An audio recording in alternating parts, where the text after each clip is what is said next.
काशगंज से एक ऐसा क्राइम सामने आया है जो रिश्तों, भरोसे और इंसानियत तीनों पर सवाल खड़ा कर देता है। कहानी की शुरुआत होती है रीना से, जो 9 बच्चों की मां थी, मगर मां होने से पहले वो पत्नी थी रतिराम नट की पत्नी, जो अपनी सारी जिंदगी परिवार पालने में झोंक चुका था। लेकिन बदले में उसे क्या मिला?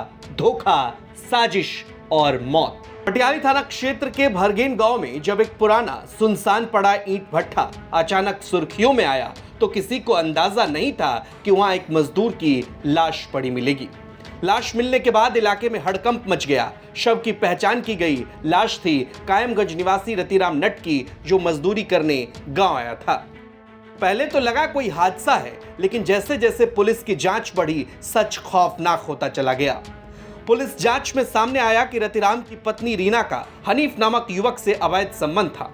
पति पत्नी के रिश्ते में पहले से तनाव था और इस खटास में मौत की साजिश पनपने लगी।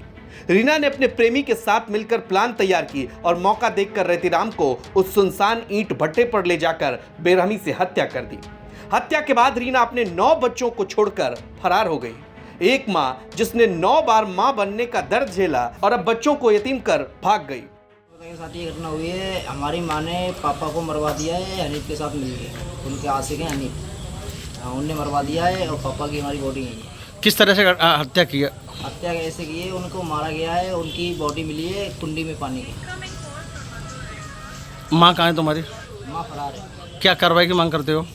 कार्रवाई का उन्हें पकड़ा जाए बस। घटनास्थल पर SP Ankit Sharma, SSP Rajesh Bharti, CO Patiyali और फॉरेंसिक टीम ने पहुंचकर एविडेंस जुटाए। मामले की गंभीरता को देखते हुए पुलिस ने रीना और हनीफ के खिलाफ नामजद एफआईआर की है और जल्द गिरफ्तारी का दावा किया है। कल दिनांक 22/6/2025 को थाना पटियाली में सूचना प्राप्त हुई कि एक व्यक्ति का शव ग्राम भरगैन में ट्यूबवेल के अंदर जो उसका हौज बना होता है उसमें पड़ा हुआ मिला। इस सूचना पर पुलिस तत्काल मौके पर पहुंची।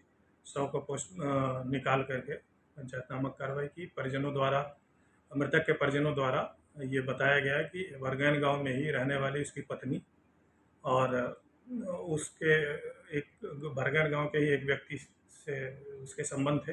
दोनों ने मिल करके उसकी हत्या कर दी है, ऐसी उन्होंने दी। तहरीर के आधार पर अभियोग पंजीकृत कर लिया गया है। शव को पोस्टमार्टम के लिए भेज दिया गया है और पोस्टमार्टम की कार्रवाई के बाद नियमानुसार वैधानिक कार्रवाई की जाएगी। खैर, किसी ने क्या खूब कहा है, जब रिश्तों में प्यार की जगह शक और फरेब ले लेता है तो अंत ऐसा ही होता है। ईंट भट्टे पर लाशें, बच्चों की आंखों में आंसू, 9 बच्चों की जिंदगी अब बिना माँ बाप के चलनी है, क्योंकि माँ ने प्यार के नाम पर कत्ल कर दिया और बाप अब सिर्फ तस्वीर में है। यह सिर्फ हत्या नहीं, भरोसे का भी खून है। कासगंज से देवेश पाल सिंह की रिपोर्ट, यूपी तक।